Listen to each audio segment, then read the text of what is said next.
Azərbaycanın milli qəhrəmanı Elşad Eynallıoğlu Hüseynov 1960-cı il oktyabr ayının 8-də Masallı rayonunun Xil kəndində anadan olmuşdur. 1978-ci ildə burada məktəbi bitirib savxozda işləmiş, 1979-1981-ci illərdə Batumidə hərbi xidmətdə olmuşdur. 1981-ci ildə ordudan tərxis olunduqdan sonra vətənə dönmüşdür. 1986-cı ildə Rızayev adına Bakı Xüsusi Orta Milis Məktəbinin qiyabi şöbəsinə daxil olmuş və 1989-cu ildə təhsilini başa vurmuşdur.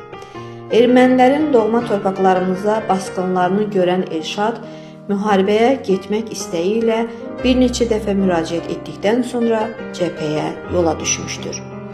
Elşad Cuvarlı, Ağbulaq və bir çox başqa kəndlərin azad edilməsində rəşadətlə vuruşmuşdur. Onun şücaəti erməni qəsbkarlarını lərzəyə salmışdır. 15 iyun 1992-ci il döyüşçülərimiz Fərrux kəndini düşməndən azad edərkən Elşad döyüşün qızğın yerində olmuş, mövqeyini dəyişmək istəyərkən düşmən gülləsinə tuş gəlmişdir. Cəsur polis işçisi 1992-ci il iyun ayının 15-də Ağdam, Fərrux istiqamətində gedən döyüşdə qəhrəmancasına şəhid olmuşdur.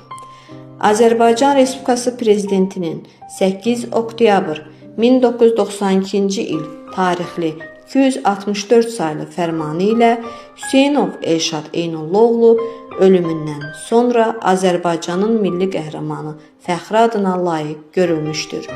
Masallı rayonunda adını daşıyan küçə var və Xil kəndində büstü qoyulmuşdur. Allah rəhmət eləsin.